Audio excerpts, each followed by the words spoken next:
उनको इतना ज़्यादा तंग किया गया है। मर्द भी कुछ चीज़ों का फ़ायदा गलत उठाते हैं, औरतें भी उठा सकती हैं। एजुकेशन बहुत अनरिलायबल सोर्सेज से ले ली जाती है। सबसे गंदा सोर्स होता है स्कूल में 2 साल बड़ा सीनियर जो होता है, जो बताते हैं चीज़ें। आज क्या सोसाइटी डार्क ह्यूमर की तरफ ज़्यादा सेंसिटिव हो रही है? स्पेशली अगर जैसे गालियों की बात की जाए, I don't see it as dark humour. Society को आईना दिखाना आर्टिस्ट का काम होता है और हम अपना काम पूरी तरीके से करते हैं। जो एक सर्टन लेवल ऑफ लग्जरी दिया जाता है सिर्फ एक्टर्स को, वो मुझे अच्छा नहीं लगता। एकदम से बुरा भी लगा कि वो बच्चा है यार, उस पे क्यों हंस रहे हैं। करोड़ों लोग उसको सिर्फ ट्रोल कर रहे हैं, सिर्फ उसको गालियां दे रहे हैं, एंड नो वन रियलाइजिंग कि this is all the parents doing and not his. कोई भी वीमेन थोड़ा आउटस्पोकन होती है, समाज से थोड़ा अलग होती है। समाज जो है उसको डेथ थ्रेट्स, रेप, इस तरह की धमकियां, तो you start to ignore it. But actually बहुत ही खराब चीज़ है ये कि किसी के हाथ में अगर फ़ोन है तो उसको लगता है कि ये तो मेरा हक है। डिवोर्स रेट जो है इंडिया में काफी बढ़ रहे हैं। अगर उनको शुरुआत में ही खुशी नहीं मिल रही है अपने रिलेशनशिप में, शादी में, and they are strong enough to get out of it, they get out of it. Gold digger का टैग दे दिया जाता है। सुष्मिता सेन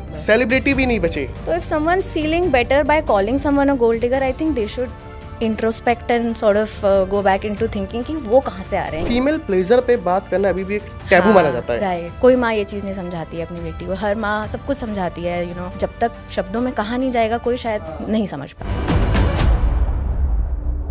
आज हमारे साथ एक ऐसी एक्ट्रेस हैं जिन्होंने सिर्फ 12 साल की उम्र में फिल्मी दुनिया में कदम रखा और तब से लेके अब तक धमाल मचा रही हैं। कॉलेज रोमांस की ये नायरा है, फैमिली आजकल की मेहर है। Let's welcome supremely talented the ever charming Apoorva Arora. Thank you Apoorva, welcome to the Jat media. Thank you so much. आपकी जो वेब सीरीज है ज्यादातर रिलेशनशिप उसी के अराउंड है, सोसाइटी के अराउंड है, कपल गोल्स, कपल थिंग्स के अराउंड ही है। तो अभी जो हमारा टॉपिक स्टार्ट होने वाला है, जो कॉन्वर्सेशन हमारी स्टार्ट होने वाली, सब इसी के अराउंड है। रिलेशनशिप में मिलीनियल और जेनजी की अप्रोच कैसी है? कैसे अप्रोच करते दोनों की रिलेशनशिप, लॉयल्टीज क्या है, और जेनजी और मिलीनियल दोनों? आई थिंक मिलेनियल्स जितने भी लोग हैं वो they are set in their ways. उन्होंने अपना कॉलेज ऑब्वियसली एक्सपीरियंस कर लिया है, early years of working experience कर लिए हैं, सब कर लिया है। उसमें से कुछ लोग सीरियसली शादी करने को डेट कर रहे हैं, कुछ लोग सीरियसली बस लॉन्ग टर्म रिलेशनशिप देख रहे हैं। तो वो उनकी अप्रोच और उनकी प्रायोरिटीज़ अलग हैं, उनके सवाल अलग होते हैं रिलेशनशिप में। अगर आप एक मिलेनियल के साथ फर्स्ट डेट पे जाते हो तो वो अलग सवाल पूछेगा, और अगर आप एक जेनजी के साथ फर्स्ट डेट पे जाते हो तो वो अलग सवाल पूछेगा, क्योंकि उनकी प्रायोरिटीज़ अलग हैं। They want to you know figure things out a lot of them. आजकल ये भी है कि ज़रूरी नहीं है कि आपने एक इंसान को डेट किया तो you have to make sure you end up with them, right? तो लोगों को ऑलरेडी पता है कि हम एक्सप्लोर कर सकते हैं, हम ऑलरेडी पता है कि हम अलग अलग लोगों से मिल सकते हैं, तो उनके सवाल पूछने अलग होते हैं। उनकी बिकॉज उनकी प्रायोरिटीज़ अलग होती हैं। तो आई फील लाइक वो भी इंटरेस्टिंग है। They are living through that a bit differently, and I feel like it's great that people are aware of the fact कि थोड़ा थोड़ा फिगर आउट करने में वक्त लगेगा, और वो वक्त ले रहे हैं। वो गोल्ड डिगर का टैग दे दिया जाता है। सुष्मिता सेन, जब Lalit Modi, I remember, celebrity भी नहीं बचे। कितना सही है, कहाँ तक सही है? मुझे पता नहीं है गोल्ड डिगर टर्म का मतलब क्या होता है, क्योंकि आई थिंक इसका ये मतलब होता है ना कि इफ समवन इज डेटिंग और married to someone for their money, a lot of times क्या होता है कि जब औरत अपने बारे में सोचती है, या थोड़ी सी, जैसे सेल्फिश एक नेगेटिव शब्द लगता है, बट मुझे लगता है सेल्फिश नेगेटिव शब्द नहीं होना चाहिए। या जब कोई औरत सेल्फिश होती है या अपने आप को बेटर करना चाहती है, अपने लिए अच्छा काम ढूंढना चाहती है, अपने लिए अच्छी लाइफ ढूंढना चाहती है, आउटस्पोकन होती है, ओपिनियनेटेड होती है, तो इस तरह के जो टैग्स होते हैं ना वो बड़े आसान होते हैं देने। Instead of using words like ambitious, using words like brave और एट्सेट्रा, गोल्ड डिगर बोल देना या कुछ स्लट शेमिंग कर देना बड़ा आसान तरीका है to make yourself feel better about it. तो if someone's feeling better by calling someone a gold digger, I think they should introspect and sort of go back into thinking कि वो कहाँ से आ रहे हैं, ये उनके दिमाग में कहाँ से आया। So I think it's about the people who say. जैसे लड़के होते हैं कि आप अपनी गर्लफ्रेंड वगैरह घुमाने ले गए, तो कुछ 1-2 बार शॉपिंग के लिए बोल दिया, चाहे वो प्यार से बोला हो, कि उसने ये सोच के ना बोला हो कि मुझे इसका गलत फ़ायदा उठाना है, लेकिन वो लड़का अपने 4 दोस्तों में बैकग्राउंड में जाके बोलेगा, अरे यार वो तो ऐसी है, वो वैसी है, गोल्ड डिगर है, कितना खाएगी ये वो। तो ये सब बहुत दिल्ली में मेरे को लगता है कि कुछ ज़्यादा ही है। ओह अच्छा, ऐसा होता है क्या? I had no idea about this. इतना ओह दैट इज़ प्रॉब्लमेटिक। मतलब I don't know a woman whose मतलब अपने आसपास की जितनी औरतें, मैं ऐसी किसी को नहीं जानती कि कोई किसी से कुछ भी लेके खुश है। If someone so much as buys me a bottle of water, I'd be like, नहीं नहीं यार, मेरा तो बनता भी नहीं है, मैं I'll do it myself. Let me do something for you. So most women that I know around me are like this. And like I said, if someone's using these words for people, पता नहीं वो कहाँ से आ रहे हैं, शायद तुम्हें पुराने एक्सपीरियंसेस से आ रहे होंगे या अपनी कंडीशनिंग से आ रहे होंगे. तो धीरे धीरे आई थिंक अब टूट रही है कंडीशनिंग इस जनरेशन की भी. टाइम लगता है, कंडीशनिंग एक दिन का काम तो नहीं है. तो इंडिया में, नॉट इंडिया, वर्ल्ड वाइड ही कोई भी वीमेन थोड़ा आउटस्पोकन होती है, समाज से थोड़ा अलग होती है, कुछ भी करने की कोशिश करती है तो समाज जो है उसको डेथ थ्रेट्स, रेप, इस तरह की धमकियां देता है. तो ये मतलब कहाँ तक, ये किस तरह का माइंडसेट है, क्या माइंडसेट है लोगों का? यार एक तो ना, मैंने कुछ दिन पहले ये चीज़ रियलाइज़ की थी, कुछ महीने पहले इनफैक्ट, कि हम जो भी पब्लिक में होते हैं, लाइक जो भी पब्लिक फिगर होते हैं, तो थोड़ी बहुत किसी की सोशल मीडिया पे ऑडियंस होती है या इन जनरल किसी की ऑडियंस होती है, वो इतने ज़्यादा इम्यून हो जाते हैं इन सब चीज़ों से कि हम भूल जाते हैं कि ये कितना गलत हो रहा है हमारे साथ. अगर हमें कोई कुछ बोल रहा है, and it's such an unfortunate situation कि हम इम्यून हो गए हैं, कि इतनी थिक स्किन हो गया कि अब हम कुछ अपना ओपिनियन देना चाहते हैं, हम देते हैं, और हमें इस तरीके के मैसेजेस आते हैं जो कि कंस्ट्रक्टिव नहीं है. अगर आपसे कोई अग्री नहीं करता तो वो अग्री नहीं करता, वो बोल सकता है आपको, बट उसके जवाब में आपको उल्टी सीधी बातें बोलना, again like I said, slut shame करना या कुछ ऐसी चीज़ें बोलना, रेप थ्रेट्स, डेथ थ्रेट्स. तो हम लोग कभी बार ऐसा फील करते हैं कि ये तो नॉर्मल है, ये नॉर्मलाइज होते जा रहा है सोशल मीडिया की वजह से या किसी भी वजह से, क्योंकि हम कितना डील करेंगे. So you start to ignore it. But actually बहुत ही ख़राब चीज़ है ये कि किसी के हाथ में अगर फ़ोन है तो उसको लगता है कि ये तो मेरा हक है कि मैं इसको कुछ भी बोल सकती हूँ या कुछ भी बोल सकता हूँ. So I think overall we need to just sit back and think कि अगर यही मैं किसी के मुंह पे नहीं बोल सकता बात, तो मैं किसी को ये बात मैसेज भी नहीं कर सकता. But that's also going to take a lot of time to figure out, क्योंकि ये बहुत नया है सब कुछ, सोशल मीडिया और ये सब. और जब कोई नई चीज़ आती है तो उसका अच्छा यूज़ और उसका मिसयूज़ दोनों ही होते हैं. क्या इंडिया अभी भी पेट्रियार्क की माइंडसेट में रह रहा है? आई थिंक सो, येस, कहीं ना कहीं रह रहा है, क्योंकि हम जहाँ हैं, हम बड़े फॉर्चुनेट हैं कि कभी ऐसे नहीं बोला गया कि father is the boss in the house. मेरे पापा ने हर बार बोला है कि अच्छा पहले मम्मी से पूछो.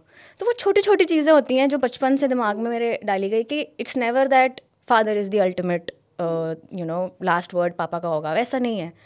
बट हम फॉर्चुनेट हैं, हम लोग थोड़े से इस तरीके की सोच के हैं. मेरे अपने रिलेटिव्स में मैंने देखा है, और ये मैं आपको बहुत छोटा सा एग्जांपल दे रही हूँ कि पापा will be the final word वाली बात है. एक जस्ट फॉर एन एग्जांपल मैं इस चीज़ को यूज़ कर रही हूँ. या जैसे कोई लड़की को किसी के एडवांसेस अगर पसंद नहीं आ रहे हैं, चाहे उसका कोई बॉयफ्रेंड हो, हस्बैंड हो, ना हो, वो अक्सर बोल देती है कि मेरा boyfriend, I have a boyfriend. तो उस सिचुएशन से बचने के लिए, अपने आप को प्रोटेक्ट करने के लिए उसको बोलना पड़ता है कि मेरी लाइफ में कोई मर्द है, कोई आदमी है.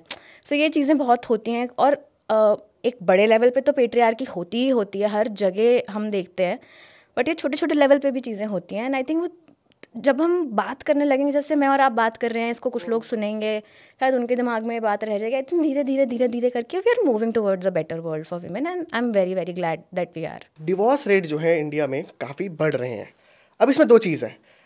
जो लोग शहर में रहते हैं, शहरों में ये रेट ज़्यादा है कंपेयर टू रूरल. अब रूरल वाले ये बोलते हैं कि यहाँ पे नहीं होते, यहाँ पे संस्कार हैं, ये हैं, वो हैं. रूरल में हो रहे हैं. अब इसमें जो इंटेलेक्चुअल लोग हैं वो ये बोलते हैं कि रूरल में जब वीमेन के खिलाफ वीमेन को जब हरास किया जाता है तो बोलती नहीं है. शहरों में क्या होता है कि ज़्यादातर जो लड़कियां होती हैं, पढ़ी लिखी होती हैं, वो आवाज़ उठाती हैं, तो अब बात वहाँ तक पहुँच जाती है. अक्सर ऐसा होता है कि मतलब ज़्यादातर केसेस में जितना मैंने देखा है, सुना है, औरत प्रताड़ित हो रही होती है. पर ये हमेशा याद रखना है कि दो लोगों में है. So it can be either of them not treating the other person well, और maybe there is abuse involve, और मे बी ऐसी भी चीज़ हो सकती है कि शायद खुशी नहीं है साथ में, दोनों लोग अच्छे हैं, दोनों में दोस्ती है, पर शायद वो नहीं फील करते अट्रैक्टेड, या कोई भी बहुत सारे कारण हो सकते हैं किसी का डिवोर्स लेने का डिसीजन लेने के लिए, राइट. बट जैसे आपने बोला कि बहुत सारे टाइम पे जो औरतें अपने लिए बोल सकती हैं, जो मतलब उस पॉइंट पे ना आ जाएं कि बस अब तो या तो ये है या तो ये है वाले पॉइंट पे ना आ जाएं. अगर उनको शुरुआत में ही खुशी नहीं मिल रही है अपने रिलेशनशिप में, शादी में, या उनको शुरुआत में ही अब्यूज़ हो रही हैं, and they are strong enough to get out of it, they get out of it. But बहुत सारी जगह पे औरत उतना इंडिपेंडेंट नहीं होती है, कभी कभी अपने पेरेंट्स के साथ उतना फ्रैंक नहीं होती है कि अगर शादी पेरेंट्स की मर्ज़ी से हुई है तो शायद उनका हाथ है उसकी लाइफ में, they have authority over her, so maybe she is not confident enough और close enough to her parents, या शायद कई बार डर के, इज्जत का डर and all of those things, लड़की शायद नहीं बोल पाती. And same goes for the boy also, for the man also, कि कोशिश कर लेते हैं अब इसको हम, you know, we are already married, और दुनिया क्या कहेगी, कैसा लगेगा. ऑल्सो एक चीज़ और मैंने, मतलब मेरी शादी हुई नहीं है, बट मैंने जितना भी आसपास सुना है कि डिवोर्स प्रोसीडिंग्स बड़ी मुश्किल होती हैं. तो कई बार, मतलब my dad jokes about this कि शादी चलानी इतनी मुश्किल है जितना डिवोर्स लेना मुश्किल है, because there is so much paper work involve, so much of that involve. But that also doesn't mean कि आप अगर खुश नहीं हो, अगर आप परेशान हो, अगर ये सब है तो आप उसमें से निकलो ना. बट वही है कि अपने आप को, I don't know how to put this also, but ये मान लेना कि शादी ही सब कुछ है मेरी लाइफ में, या शादी या अपनी, या मेरी बेटी की लाइफ में, या मेरे बेटे की लाइफ में अगर ये टूट गया तो सब खत्म हो जाएगा, घर खत्म हो जाएगा, समाज में हमारा नाम ख़राब हो जाएगा. आई थिंक ये सोच अगर चेंज हो जाए तो चीज़ें थोड़ी सी और स्मूथ हो जाएंगी लोगों के लिए, और लोग बेटर डिसीजंस ले पाएंगे अपने लिए और अपनी लाइफ के लिए. कभी कभी बच्चे इन्वॉल्व होते हैं तो उनके लिए भी आप एक बेटर लाइफ क्रिएट कर पाओगे अगर डिवोर्स को एक टूल की तरह देखो, जिससे आप अपनी लाइफ बेटर कर सकते हो. कि ठीक है, नहीं खुश हैं, कोई बात नहीं. अगर आप उसको एक थ्रेट की तरह, या आप उसको एक बेइज्जती की तरह देखो, तो फिर शायद प्रॉब्लम होती है वहाँ पे. अतुल सुभाष का जो केस था, हाँ जी, हाँ, क्या मतलब समाज में कुछ वीमेन ऐसी हैं जो इन चीज़ों का फ़ायदा उठा लेती हैं? कुछ कानून, कुछ सर्टन कानून जो है, जैसे एलिमनी हो गया और बहुत सारी चीज़ें होती हैं, कस्टडी, फ़ायदा उठाती हैं. बहुत न्यूज़ बनी थी इस पर. इतना अनफॉर्चुनेट ये केस था कि जितनी बार भी सुनने में आया मैंने बंद किया, बिकॉज सुन के बहुत बुरा लगा कि somebody had to go through this and decide to take their life because उनको इतना ज़्यादा तंग किया गया, इतना ज़्यादा बॉदर किया गया इस तरीके से.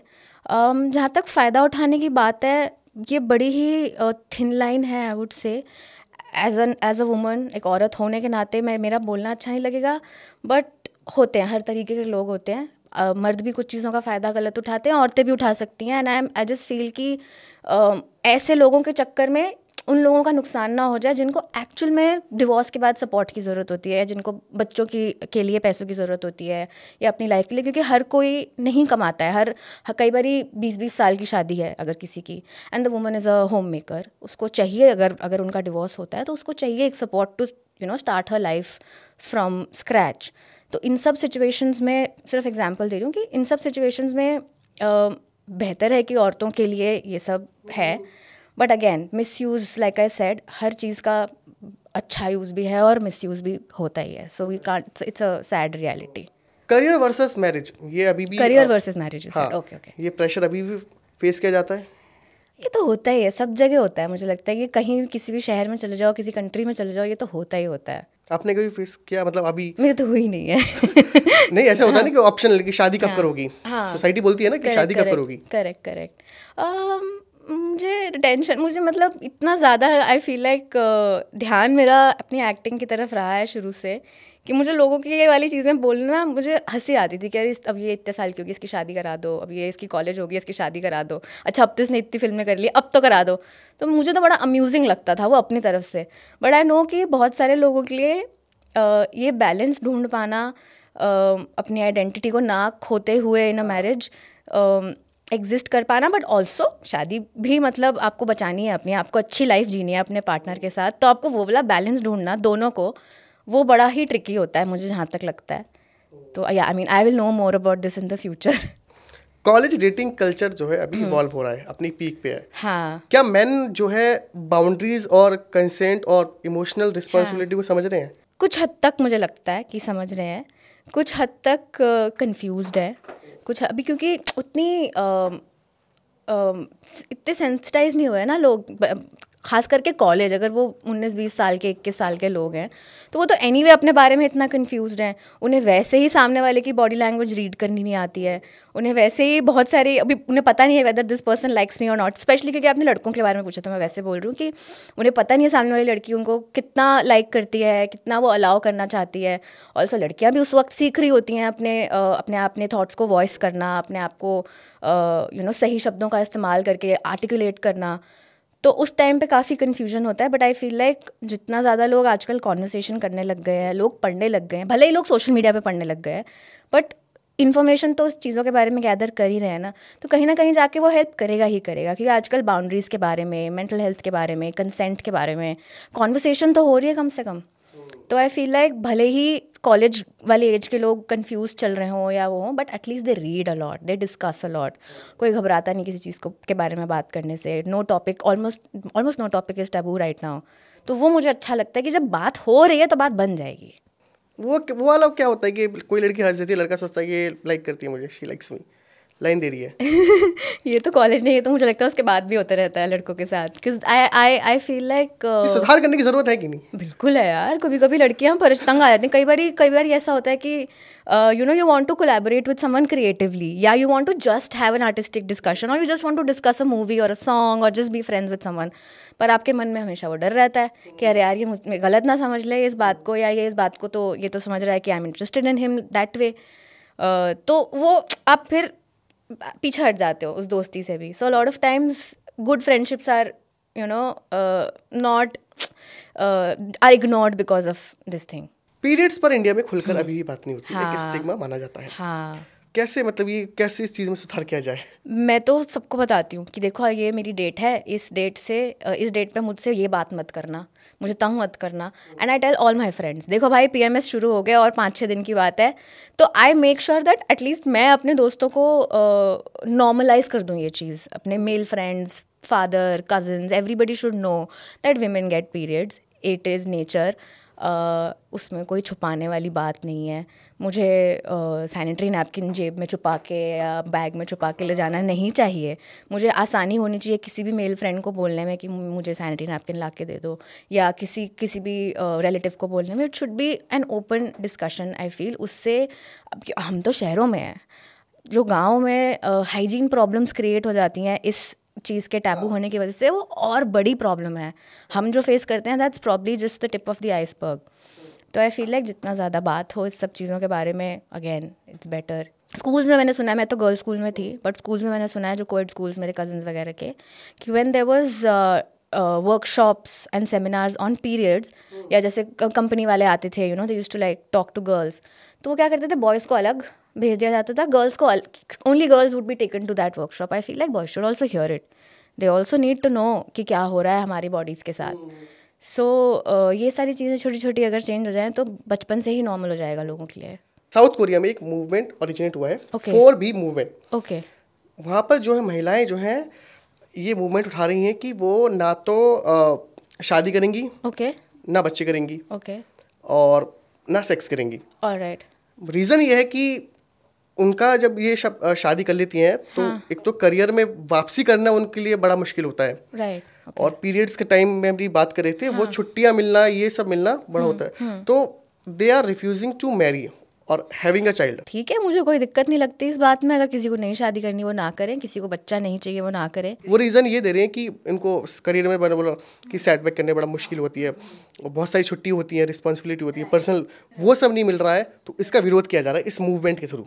इट्स जस्ट सैड कि अगर मान लो कि एज अ वुमन किसी को शादी भी करनी है, बच्चा भी चाहिए, पर करियर भी चाहिए, and they have to pick between the two, वो सिचुएशन बहुत सैड है। कि हम क्यों नहीं बेहतर बनाते औरतों के लिए चीज़ों को, वेयर शुरू से ही समझाया जाए लड़कों को भी कि when you have a child with a woman you are equally responsible for the child.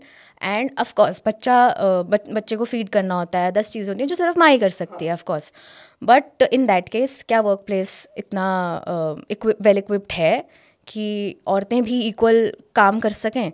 So I think वो चॉइस ना होना अनफॉर्चुनेट है। चॉइस होने के बाद एक चीज़ पिक करना, इट्स ग्रेट। तो इंडिया में फीमेल प्लेजर पे बात करना अभी भी एक टैबू माना जाता है, राइट। क्या मतलब ओपिनियन है आपका इस पर? मतलब मेरा तो ऐसा ओपिनियन है कि डेफिनेटली करनी चाहिए यार। फीमेल ऑर्गेज़म के बारे में कोई बात ही नहीं करता है। Mothers are so open, I mean at least हमारे अर्बन सेटअप में mothers are so open about everything but this. कोई माँ ये चीज़ नहीं समझाती है अपनी बेटी को। हर माँ सब कुछ समझाती है, she'll teach you good touch, bad touch, she'll teach you about how to conduct yourself in public, she'll teach you about periods, about man. एक उम्र के होने के बाद माँ बेटी सहेलियाँ बन जाती हैं, पर सहेलियाँ बनने के बावजूद भी ये टॉपिक पे कभी बात नहीं कर पाती हैं। I would feel awkward telling my mother about this or talking to her about this. So I think वहाँ से नहीं तो अपने दोस्तों से, अपने कज़न से, चाहे फीमेल कज़न से ही, अपने आसपास के कलीग से, आई थिंक अगर थोड़ी बहुत बात हो जाए इस बारे में तो it's only going to like take us 1 or 2 steps further. And also अपने male partners के साथ, if women are more open about what they like, what they want, I think that would also make things a lot better, because जब तक शब्दों में कहा नहीं जाएगा कोई शायद नहीं समझ पाए. इंडिया में ही सेक्स एजुकेशन बहुत अनरिलायबल सोर्सेज से ले ली जाती है. जैसे कि होता है कि रूरल में ज़्यादा होता है. इंट्रोड्यूस होना चाहिए कि नहीं प्रॉपर सेक्स एजुकेशन? क्यों नहीं होना चाहिए? और वो बहुत मिथ बन जाते हैं. अनरिलायबल से ले लिया कि बहुत अलग अलग तरीके बताते कि ऐसे ऐसे ऐसे, तो वो एक मिथ और एक अनहेल्दी रिलेशनशिप को बनाते हैं. सबसे गंदा सोर्स होता है स्कूल में 2 साल बड़ा सीनियर जो होता है, जो बताते हैं चीज़ें. That's the worst source. I think ये सबके साथ हुआ होगा कि किसी 2-3 साल बड़े सीनियर ने दिमाग में चीज़ें डाली होंगी, and they are also a child at the end of the day. तो वो तुम्हें क्या ही समझा देगा. सो इट्स वेरी इंपॉर्टेंट कि ठीक है, अगर घर में this can not be discussed, if parents feel awkward, पहली बात तो they should not. But I understand, again I से द वर्ड कंडीशनिंग. बड़ा मुश्किल है अपने बच्चे से सेक्स के बारे में बात करना या इस सब चीज़ों के बारे में बात करना. आई अंडरस्टैंड, बट ये चीज़ स्कूल में डेफिनेटली पॉसिबल है. शुरुआत से अगर सिखाए जाए चीज़ें तो it can make the world a lot better for us. Delhi से हैं आप. दिल्ली को अनसेफ कहा जाता है वीमेन के लिए. हाँ, कहते तो हैं, मैंने एक्सपीरियंस भी किया है. होती रहती हैं चीज़ें कुछ ना कुछ. ऑल्सो ऑफकोर्स माँ बाप हैं यहाँ पे मेरे, तो वो मुझे प्रोटेक्ट तो पूरा करते हैं. But like when I go to meet my friends, सब लोग बड़ा ध्यान रखते हैं. इवन जो मेरे मुंबई के फ्रेंड्स कभी कभी दिल्ली में मिलते हैं, मुंबई में जिस तरीके से वो मुझे ट्रीट करेंगे वो दिल्ली में नहीं करते हैं. दे वुड मेक श्योर कि मुझे डोर तक छोड़ के आएँ. मुंबई में मुझे छोड़ दिया जाता है कि हाँ ठीक है चलो बाय, हो गया अभी. दिल्ली में ये दिक्कत होती तो है. और मुझे ना अब as a woman and as an artist मुझे बॉडी लैंग्वेज पढ़ना मेरा काम है. मुझे समझ में आ जाता है कि कौन मुझे पहचान रहा है कि मेरा काम देखा है, मुझे जानता है, या कौन सिर्फ यहाँ बोलते हैं ताड़ रहा है या घूर रहा है. और वो तो बड़ा ही नॉर्मल लगता है कि कोई जब घूरता है तो वो तो लगता है कि हाँ ये तो सब करते हैं यार यहाँ पे, जो कि सही नहीं है अगेन. बट आप घर आते हो तो आप शुक्र करते हो कि चलो अच्छा इससे ज़्यादा कुछ नहीं हुआ, इससे आगे नहीं बढ़ा वो इंसान, या किसी ने कुछ कैट कॉल कर दिया या कुछ कर दिया, चलो अच्छा इससे ज़्यादा नहीं हुआ. तो वो थोड़ी सिचुएशन बुरी तो है फॉर श्योर. इंडिया में डेटिंग सीन में अभी भी कंसेंट को मिसअंडरस्टूड किया जाता है. क्या आपको लगता है कि यंग मैन को बाउंड्रीज और वीमेन की चॉइस की रिस्पेक्ट करने की सही एजुकेशन मिल रही है अभी? आई वुडंट से एजुकेशन मिल रही है, आई वुड से थोड़े से सेंसिटाइज हो रहे हैं इंसान, लड़के. फीमेल फ्रेंड्स थोड़ा समझाने लगी हैं अब. मेरे बहुत सारे ऐसे दोस्त हैं जिनसे मैं खुल के बात करती हूँ कि listen, if you go out with a girl, this is what is not okay, this is what is okay. But also मैं एक अलग लड़की हूँ, the girl that you go out with is a different girl. तो मैं जो बोल रही हूँ वो पत्थर की लकीर भी नहीं समझो.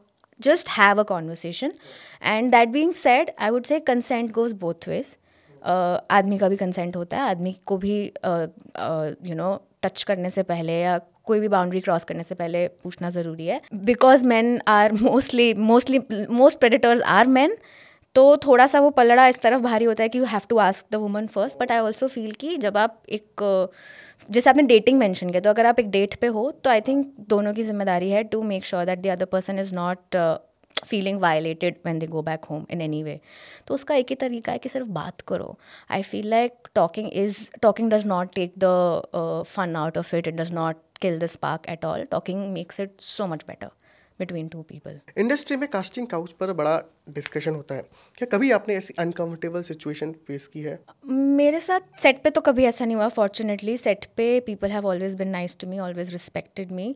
बट ऑडिशन में people have made some moves.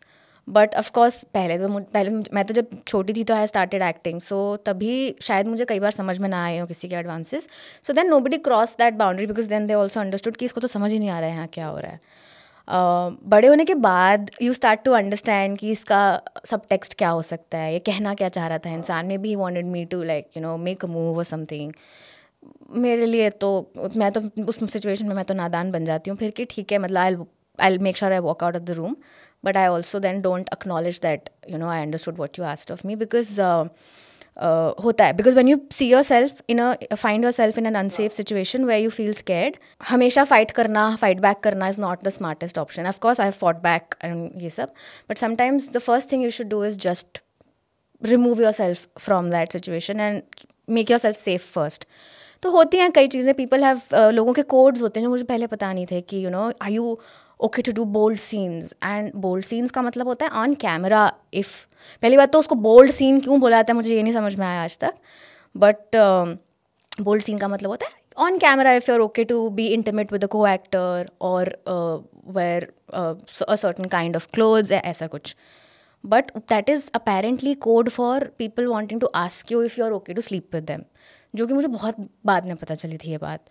तो ये भी कुछ कोड्स होते हैं, आई डोंट नो अब ये चीज़ होती है कि नहीं। अभी आई एम फॉर्चुनेट इनफ कि no one's really tried to mess with me like that, and also I think I give that vibe also कि I can not be messed with, but you never know. मैं दावे नहीं कर सकती हूँ, कल को किसी के साथ कुछ भी हो, कोई कुछ भी पूछ ले, so I can't really say that, but हाँ है, प्रेवलेंट है ये सब। आपने हॉटरफ्लाई भी बोला भी था कि एक एक्टर था जो सेट पे आता था, सबको टच करता था और गोरे वालों को टच करता था। Yeah he had, I don't know उनको क्या प्रॉब्लम थी सबसे, but yeah he was a little creepy on that set and everybody knew and everybody was trying to protect all the girls on set. इसलिए इसमें तो मैं पूरे team को डेफिनेटली दाद दूंगी because of the way they dealt with the whole situation on the set. OTT platform पर censorship को लेकर क्या कहना है आपका? मतलब कंटेंट की जिम्मेदारी समझने की फिल्म मेकर की है या ऑडियंस की है? आई थिंक बहुत सारे, क्या ऑलमोस्ट सारे जितने भी OTT प्लेटफॉर्म हम देखते हैं उसके ऊपर डिस्क्लेमर रहता है, right? When films are released, उनकी जो भी सेंसरशिप के थ्रू वो जाते हैं उनको वो दिया जाता है AUA, उनका सर्टिफिकेशन दिया जाता है। तो आई फील लाइक OTT पे भी सारे ये वाले, इनको क्या बोलते हैं, डिस्क्लेमर बोलते हैं, राइट? डिस्क्लेमर दिए जाते हैं। एंड आई फील लाइक लोग जो मतलब मैं आर्टिस्ट की बात कर रही हूँ, जब आर्टिस्ट अपना कुछ लिखना चाहते हैं, राइटर्स, डायरेक्टर्स, एक्टर्स का ऑफकोर्स उतना से नहीं होता, मतलब बहुत सारे एक्टर्स का उतना से नहीं होता, कुछ का होता भी है, जो अपनी कहानी कहना चाहते हैं वो कहाँ से कहानियाँ ला रहे हैं? वो सोसाइटी से ही ला रहे हैं ना, जो उन्होंने देखा है मोस्टली वही ला रहे हैं ना।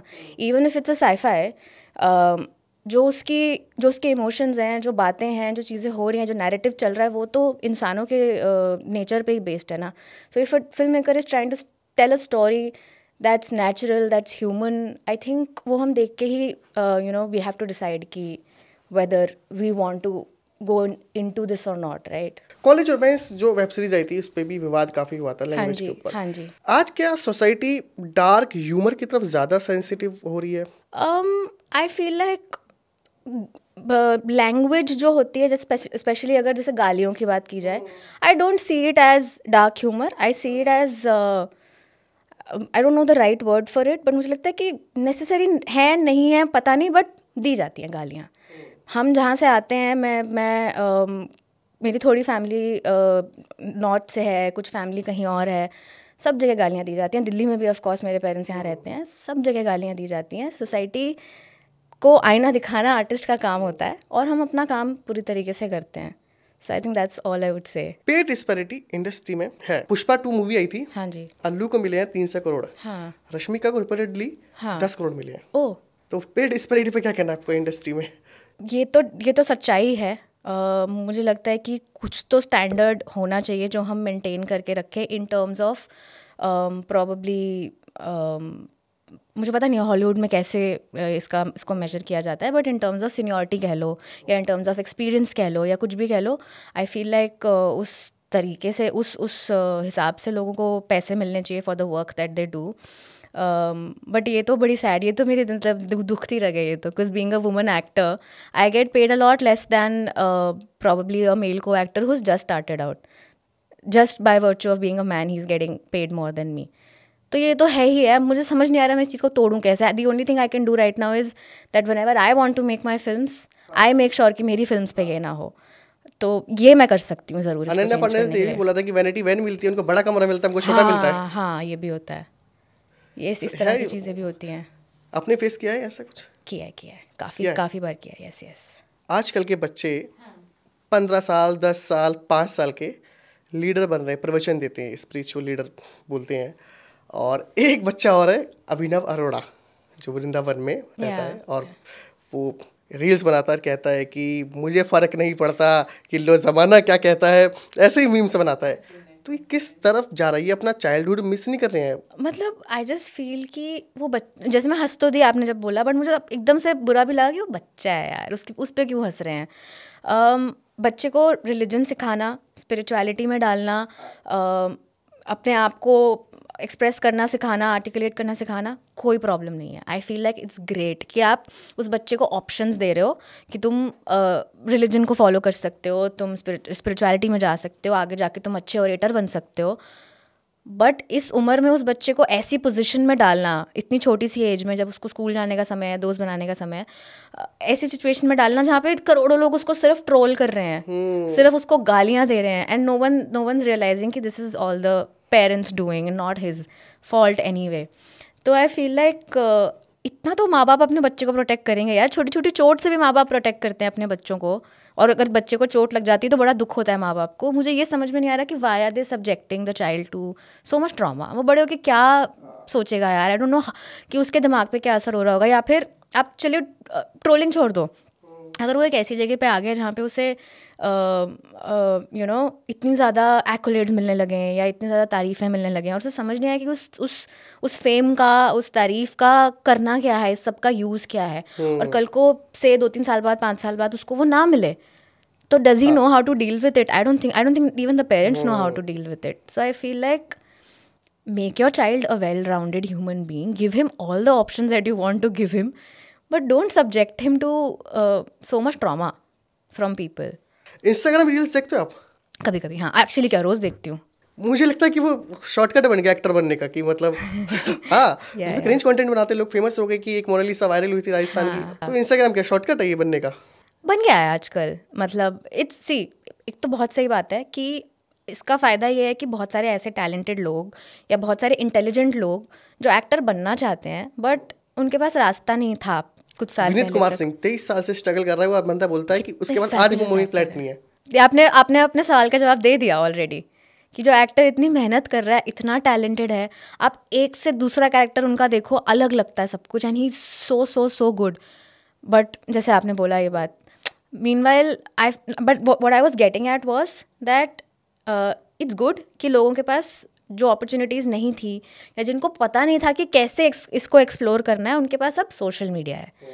वो अच्छी बात है. बट एक ये भी प्रॉब्लम है कि एक्टर्स सालों साल ट्रेनिंग लेते हैं, डायरेक्टर्स इतना सीखते हैं, असिस्ट करते हैं दूसरे डायरेक्टर्स को, एक्टर्स ऑडिशन देने जाते हैं, गलियों में धक्के खाते हैं, नॉट फिट बोला जाता है.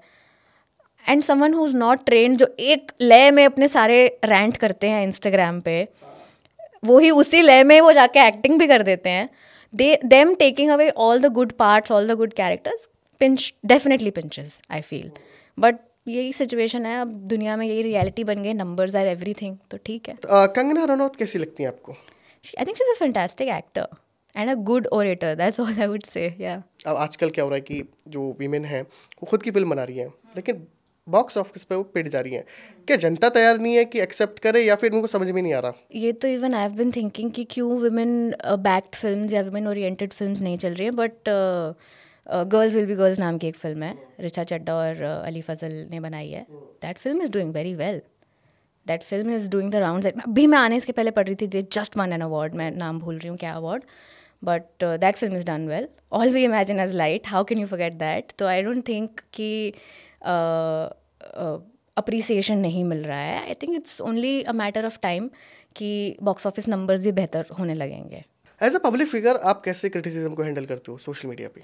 सोशल मीडिया पे हैंडल करना आसान है एक्चुअली, क्योंकि हमने शुरुआत में कॉन्वर्सेशन के डिस्कस किया था कि कितना नॉर्मल हो गया किसी से कुछ भी सुन लेना और भूल जाना, उसको सप्रेस कर देना. तो वो चलता है मुझे, मतलब अभी I M okay with it. But हाँ, ऐसे कई बहुत अच्छे मैसेजेस आते हैं where it's not, maybe someone's not liked something and they want to criticize the work that I've done, और वो बड़े तरीके से किया होता है. That I really like and that I also encourage, I indulge in it. मुझे बात करना अच्छा लगता है लोगों से कि आपको क्या अच्छा नहीं लगा, और what I can do to make it better for you, or whatever. मतलब आपका ओपिनियन ज़रूर मुझसे शेयर करें. बट जो गालियाँ आती हैं, जो बकवास होती है, उसको आप इग्नोर ही कर सकते हो, ये सोच के कि जो बंदा इंस्टाग्राम पे बैठ के किसी को गाली दे रहा है, उसकी लाइफ में क्या चल रहा होगा. So you just feel bad for them. So I think ये जगह से जब आप सोचते हो ना, तो आपको फ़र्क नहीं पड़ता इन बातों का. आपकी एक सीरीज़ है फैमिली आजकल, मेहर के उसमें आपने रोल किया है. एक कैब ड्राइवर से मेहर को प्यार हो जाता है. क्या ये रियल लाइफ में पॉसिबल है? क्या एक कैब ड्राइवर से प्यार हो जाना एक मॉडल फैमिली की लड़की को फिर उनको वो मना रही है जाकर, रियल लाइफ में पॉसिबल है? क्यों नहीं है? मतलब प्यार तो किसी को भी किसी से भी हो सकता है. Anybody can become friends first and then they can start dating and want to marry each other. तो क्यों नहीं हो सकता ये? That is my point. हाँ, ऑफकोर्स बैकलैश मिलेगा. सोसाइटी ऐसे ही फंक्शन करती है. माँ बाप चाहते हैं कि मेरी बेटी ऐसे घर में जाए जहाँ पे वो बिल्कुल हर तरीके से सेफ़ रहे, खुश रहे, फाइनेंशियल सिक्योरिटी हो, सब कुछ हो. तो वो तो होता ही है हर चीज़ में. अगर कैब ड्राइवर नहीं तो शायद कोई ग्राफिक डिज़ाइनर के लिए भी मना किया जा सकता है. पेरेंट्स बोल सकते हैं कि ये कैसी अनस्टेबल जॉब है, या हमें समझ में नहीं आती है ये जॉब. तो जो आपने पूछा कि क्या ये पॉसिबल है ऐसे लोगों के बीच में प्यार होना, डेफिनेटली पॉसिबल है. क्यों नहीं? इन केस मतलब अगर आपको ऐसा फेस करना पड़े तो व्हाट वुड बी? मैं अपनी लाइफ में उतनी फॉर्चुनेट हूँ कि मुझे किसी भी चीज़ के लिए लड़ने की ज़रूरत नहीं है, या अपने लाइफस्टाइल के लिए लड़ने की ज़रूरत नहीं है, या अपनी चॉइसेस के लिए रिबेल करने की ज़रूरत नहीं है. तो आई थिंक मुझे उस तरीके से प्रॉब्लम नहीं ही हो फेस करनी पड़ेगी. I can date and marry however I want to date and marry. तो वहाँ मुझे इतनी टेंशन नहीं है लाइफ में. कॉलेज रोमांस जो आपकी वेब सीरीज थी, माइंड ब्लोइंग हिट थी. और बग्गे के साथ जो आपकी केमिस्ट्री थी, जो गगन अरोड़ा ने प्ले किया था बग्गे का रोल, और आपका नायरा का, कैसा एक्सपीरियंस था? मतलब अब मेरा एक सवाल ये भी होगा कि बग्गे जैसा कैरेक्टर का रियल लाइफ में मिल पाना पॉसिबल है? The funny thing is that the way you asked me this question कि पॉसिबल है, तो मेरा और गगन का ये जोक है कि he always says that even though he is playing the character of Bagga, but in real life I am Bagga. मतलब मैं कभी कभी ऐसी बातें कर जाती हूँ कि नहीं हुआ देख लेंगे, कोई बात नहीं, सब संभाल लेंगे, भाई बैठे हैं. तो वो हमेशा कहते हैं कि मैं तो प्ले कर रहा हूँ कैरेक्टर और तुम हो. तो हमारे बीच में ये एक जोक चलता रहता है. Of course that side never really comes out in front of the camera because you have to be a certain way, but अंदर मेरे एक वेस्ट दिल्ली गर्ल बॉय कुछ भी कह लो है तो सही. 12 साल की उम्र में एक्टिंग में कदम रखा, कभी ऐसा महसूस हुआ कि अपने बचपन को मिस किया है? होता ना टिपिकली जैसे दिल्ली में होता है कि खेलने चले गए ग्राउंड में, वो बचपन मिस किया है? ऑनेस्टली मैं बीच में एक फेज़ आया था जब मैं सोचती थी इस चीज़ के बारे में. जब मैं लगभग 17-18 की हुई तो थोड़ी बहुत आपको समझ आने लगती है चीज़ों की. तो that's when I start thinking कि मैंने कुछ मिस तो नहीं कर दिया. क्योंकि देखो बनना तो एक्टर ही है, ये तो पता है कि मेरे को बहुत अच्छा लगता है अपना काम.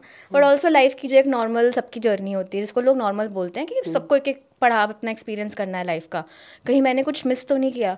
पर जब मैंने उस चीज़ के बारे में और अच्छे से बड़े होके इन डेप्थ सोचा, आई रियलाइज दैट एक्चुअली नहीं मिस किया. मुझे उल्टा और वैल्यू ऐड की गई मेरी लाइफ में आर्ट के थ्रू.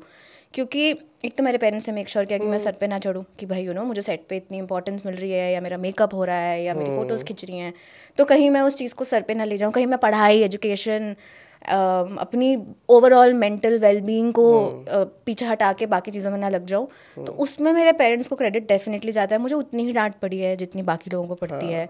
मेरे मार्क्स नहीं आए तो मतलब ठीक है, मार्क्स इतने इंपॉर्टेंट नहीं है मेरे घर में फॉर्चुनेटली, बट आपने पढ़ाई की थी, आपने कोशिश की थी, क्या आप किताबें पढ़ते हो, या आप सिर्फ टीवी पर टाइम पास करते हो, या फ़ोन पर टाइम पास करते हो, ये सारी चीज़ें डाली गई मेरे दिमाग में. तो देन आई रियलाइज कि this is what normally people experience. On top of that मैं इतनी फॉर्चुनेट रही हूँ कि मेरे पास परफॉर्मिंग आर्ट्स का एक सहारा रहा है लाइफ में. बिकॉज एज अ चाइल्ड मैं बड़ी दबी सी, बड़ी चुपचाप सी बच्ची रहती थी, और बहुत ही मतलब बात नहीं कह पाती थी. वॉल्यूम बहुत कम था मेरा, कभी कभी स्टैमर कर जाती थी. तो परफॉर्मिंग आर्ट्स लाइफ में आने से एक्चुअली आई फील लाइक मैंने ज़्यादा रिच लाइफ जी है, ज़्यादा रिच बचपन जिया है. कभी रिजेक्शन फेस किया आपने कभी ऑडिशन के टाइम पर? कितनी बार किया यार. कोई एक incident specific? Let me think about it. क्योंकि ऐसे तो बहुत सारे हैं. जैसे मैंने चमकीला फिल्म का ऑडिशन दिया था, जो कि that's the kind of music that I have grown up on. मतलब अमर सिंह चमकीला को मैं सुन रही हूँ बचपन से, सुरिंदर कौर जी को मैं सुन रही हूँ बचपन से. तो जब वो ऑडिशन आया मैं बहुत खुश हुई थी. मैंने पूरा दिन लगा के वो ऑडिशन दिया था. तो जब वो वर्कआउट नहीं हुआ तो मुझे थोड़ा बुरा लगा था कि wanted to work with Imtiaz sir, with Diljit, and such a well written film इतने बड़े स्केल पे हो रही है, नेटफ्लिक्स की फिल्म है, और ऐसी एक सब्जेक्ट पे हो रही है जिसमें मैं बहुत इंटरेस्ट रखती हूँ. तो तब दैट फेल्ट रियली बैड. आपने अक्षय कुमार के साथ काम किया है? हाँ जी. कैसा एक्सपीरियंस था? मज़ेदार, बहुत मज़ेदार. He is very fun, he was very kind to me. मैंने उनके साथ बहुत कम सीन्स थे मेरे, बट जितने भी थे ही was very very sweet. Real life में कैसे हैं वो? मस्ती करते हैं, बहुत मस्ती करते हैं. जितना मुझे याद आ रहा है, अगर उनको कुछ भी पता चल गया आपके बारे में तो he will definitely joke about it, and he will definitely make fun of it. जैसे एक बार मैंने एक फ़िल्म की थी ओ माय गॉड, जिसमें मेरा एक लाइन थी, ही इज़ माई फादर. वो थोड़ी पॉपुलर हो गई थी, बट तब उस फिल्म में मेरा अक्षय सर के साथ कोई काम नहीं था, सीन नहीं था। एक और फिल्म में मैं जब उन्हें मिली हॉलीडे में, and when I met him for the photoshoot, immediately उन्होंने मुझे देखा और बोला, oh you that girl, oh he is my father. And I felt happy that this actor of this calibre remembers me for something that I did. वो चाहते तो नहीं भी बोल सकते थे मुझे, but he chose to say that, so I think it was great. And on a professional level, comic timing I think बहुत ही मुश्किल चीज़ होती है to you know get his level of this thing, क्योंकि कॉमेडी बहुत मुश्किल चीज़ है। जिस तरह की फिल्में उन्होंने की हैं पहले भी और ये सब, और जैसी उनकी टाइमिंग है, जैसे उनके कमबैक्स होते हैं, जैसे वो इम्प्रोवाइज करते हैं चीज़ें, आई think that was quite a nice tone भी तो काफ़ी मतलब क्रिटिसाइज किया जाता है कि इतने फिल्में करते हैं आप, चलती कि नहीं है। तो वो एक माइंडसेट है लोगों का, जो लोग ट्रोल करते हैं उनको। उन्होंने जवाब भी दिया कि भाई मैं अपनी ग्रोथ के लिए करता हूँ, मुझे मज़ा आता है हर एक थीम में काम करने में। I would just say he's a working professional. He can take his own calls. He's also good with business. He knows what he's doing. And the audience also has the right to say whatever they want to say. मतलब it's working for everyone, तो who am I to comment? Shahrukh Khan, biggest star in the country, or probably in the world. हाँ, कैसे लगते हैं शाहरुख खान? बहुत पसंद है मुझे. He's so well read. Of course, उनकी फिल्में we've all grown up watching. But the fact that he's so well read, there's not a single woman who's worked with him or met him even for 2 seconds has ever said anything bad about him.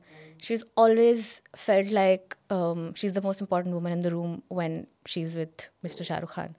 So I think ये तो मतलब उन्होंने काफ़ी high benchmark set कर दिया है मर्दों के लिए। उनके बाद हुआ कोई ऐसा स्टार जिसका स्टारडम ऐसा हो कि वो खड़ी है अपनी बालकनी में और पूरा रोड जाम है? आई थिंक उनके बाद वाले तो नहीं, not that I know of. नहीं हुआ कोई? मुझे नहीं लगता। He said right, I am the last of the superstars. तो फेवरेट एक्ट्रेस कौन है आपकी? All time favourite is always going to be Smita Patil ji. वो तो जवाब कभी चेंज नहीं होगा मेरा। बट ऐसी बहुत सारी फीमेल एक्टर्स हैं जो मुझे बहुत पसंद है, जैसे Konkona Sen Sharma, I love her. I love Seema Bhargava ji also. मुझे Konkona Sen Sharma as a director भी बहुत ज़्यादा पसंद है। भले ही मैंने उनकी एक फ़िल्म देखी है which is called the mirror, short film है नेटफ्लिक्स पे। तो आई थिंक ये कुछ मेरे फेवरेट्स हैं। तिलोत्तमा शोम जी बहुत ही उम्दा एक्टर है, वो भी मुझे बहुत पसंद है। रिलेशनशिप में 5 रेड फ्लैग्स? 5 ऐसे तो बहुत सारे हो सकते हैं यार। एक होता है मुझे पता होता तो मेरा तो सब सॉर्टेड होता ना। किसी का फ्लेकी होना, किसी का बिना इन्फॉर्म किए गायब हो जाना, स्पेशली रिलेशनशिप के शुरुआती दिनों में, क्योंकि सबके हाथ में फ़ोन होता है पूरे समय। तो अगर आप कैंसिल कर रहे हो किसी के साथ प्लान, तो आप एक मैसेज तो डाल देते हो ज़रूर। तो अगर सामने वाला मैसेज नहीं डाल रहा है, इसका मतलब there is something weird going on. और if when there is a disagreement, अगर कोई, तो ये दूसरा ये हो गया कि अगर डिसएग्रीमेंट है तो डिसरिस्पेक्टफुल हो रही हैं बातें। आप और मैं किसी भी चीज़ पे ज़रूरी नहीं है हर चीज़ पे अग्री करें। अगर नहीं अग्री कर रहे हैं तो भी रिस्पेक्टफुली डिस्कस कर रहे हैं। So that I think is the second red flag, कि अगर कोई हल्की सी उस पर डिसरिस्पेक्टफुल हो जाता है। तीसरा थोड़ा सिमिलर है, मेरे लिए इम्पॉर्टेंट है, जो कि how they treat you when they are angry despite it being your fault.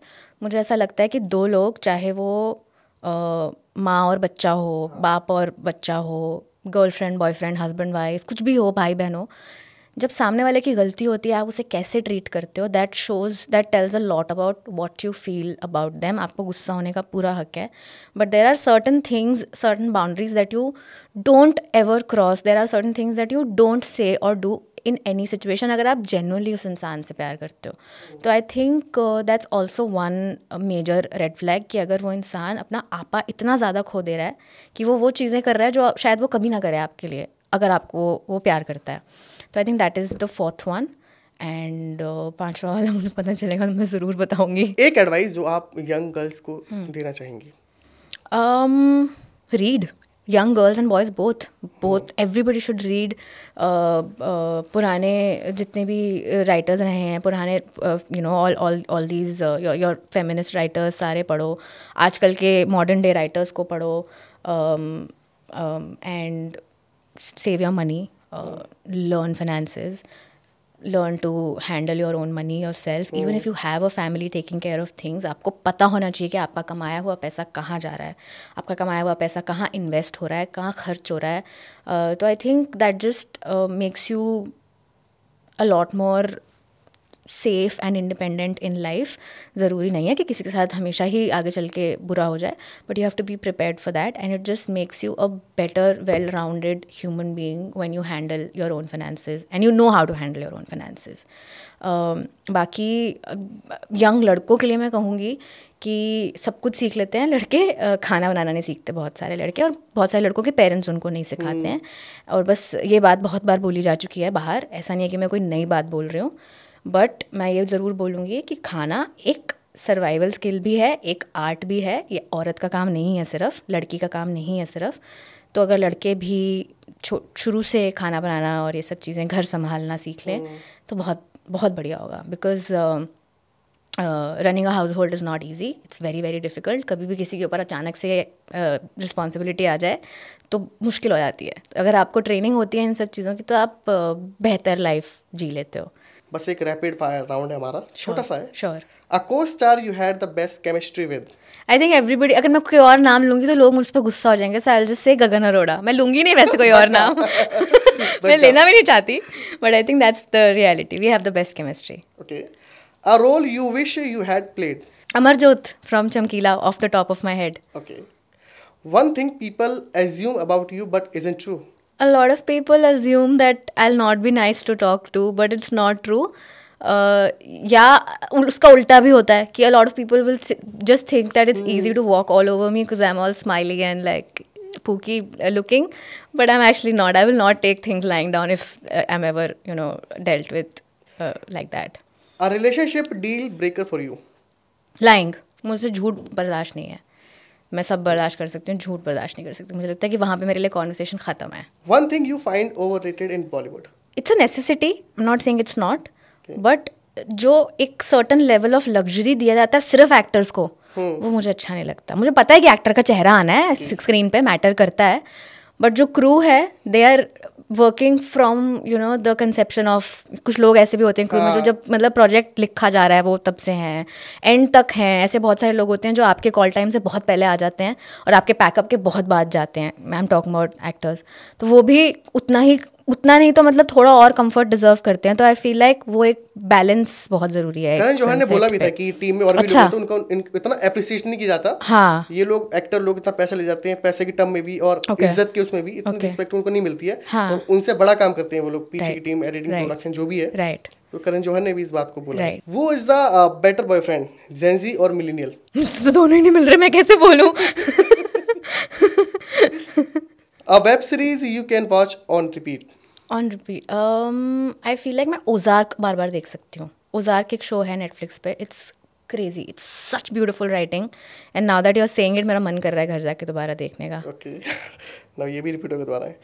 Your biggest red flag in a guy. गुस्से में अगर कोई लिमिट्स क्रॉस कर रहा है, जो वो नहीं करना चाहता वो कर रहा है, आपा खो रहा है, तो आई थिंक वो मेरे लिए रेड फ्लैग है. A rumor about you that made you laugh. The funniest thing I ever heard about me was that Gagan and I are real brother and sister. We're real siblings, like by blood. And it's just so funny that people actually believe that कि by chance दो लोगों का surname same नहीं हो सकता. So I think that was quite funny. If you had to describe your journey in one Bollywood movie title, what would it be? Luck by chance. Apoorva, क्या ही हमारी बातचीत रही. आपकी जर्नी बहुत इंस्पायरिंग है. Thank you. होप करते हैं कि आप ऐसे ही शाइन करते रहें. Thank you. चार्ट मीडिया में आने के लिए आपका Thank you so much. Thank you for having me.